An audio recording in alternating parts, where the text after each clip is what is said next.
If you were a fan of The Lord of the Rings, and who wasn't, then you probably can't contain your excitement waiting for the prequel to that fantasy film. Peter Jackson's latest trilogy, The Hobbit, An Unexpected Journey, returns to Middle-earth, and Richard Armitage plays Thorin Oakenshield, the leader of the dwarves who wants to reclaim his homeland for his people. Good for him. Take a look-see. Who did you tell about your quest beyond your kin? No one. Who did you tell? No one, I swear. What in Dodo's name is going on? You are being hunted. I like you. Down the hatch. Is that not delicious? How is that? No, I just brushed my teeth. Another great combination. We're so happy you're here. Thank you for being here. Thank you. So you are 6'2" at least, you seemed, when you stood. Is that right? Yes, I'm about 6'2 and a half. And yet you're the leader of the dwarves. The dwarves, How did that all work out? That must have been an interesting casting call. The phone call was very, very confusing, and I thought, well, okay, so I walked around my living room with bent knees and hunched back in preparation, thinking, what's he going to do?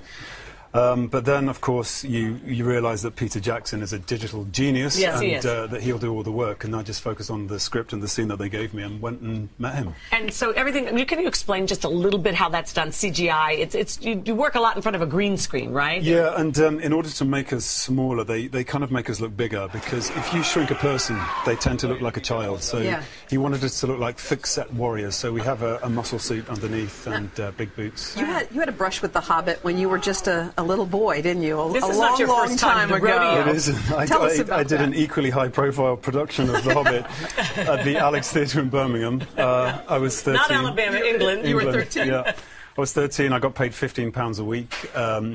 Gollum was made out of paper. The dragon, they didn't have any money for a dragon, so he was a red light and a puff of smoke. And, hey, that's why we love theatre. Yeah, the theatre. And I was an elf, actually. I remember, you were an elf? Yeah, spinning around in circles, eating grapes, trying to tempt the dwarves into the forest. Was that your first falling in love with the magic of acting? Was that your first role? Do you know what? When I trace it back and I look at the way that I read that book, I feel like it really developed my imagination. And actually, the imagination is the thing that carries you through. And it makes it's the reason I became an actor, because I had a vivid imagination and I wanted to realise that. So. Full circle story, that is. That's amazing. Now, let people know, if they've seen the trilogy, The Hobbit is the prequel to that. What do they need to know in case they haven't seen the other three? Absolutely nothing. No. Okay, good. I mean, in a way, the trilogy, I always felt like the trilogy was like blood vessels that feed The Hobbit. So there's oxygen kind of flowing between the two ideas, and there are cast members from both films that kind of appear together. So for those people that don't know the trilogy, it's a new experience. For those that do, there are recognisable faces. So were you in New Zealand for 18 months, as is Peter's habit? He shoots all three of the films all at the same time. 278 filming days. Are you kidding? Yeah, that's enough for sort of 4 movies, really. Wow. Yeah, next time you get a dwarf script, I bet you're just going to say, I've been there, done that. Yeah, I know what that's all about, yeah. Thank you. What do you have next? What's in that? I've just wrapped on a movie called Black Sky, which we shot in Detroit, which is a disaster movie about a tornado, and it's all found footage, so it was a really interesting experience. It was Jim Cameron's protege, Stephen Quayle, that shot it. What's your role in that? I play a school teacher who loses his son in the storm and has to go in search of him. Okay.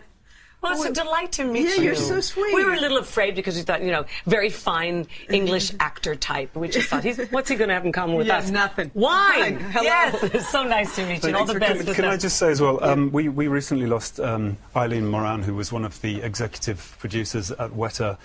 She lost a battle with ovarian cancer on Monday, so I'd like to send my personal condolences to her family from myself and the cast.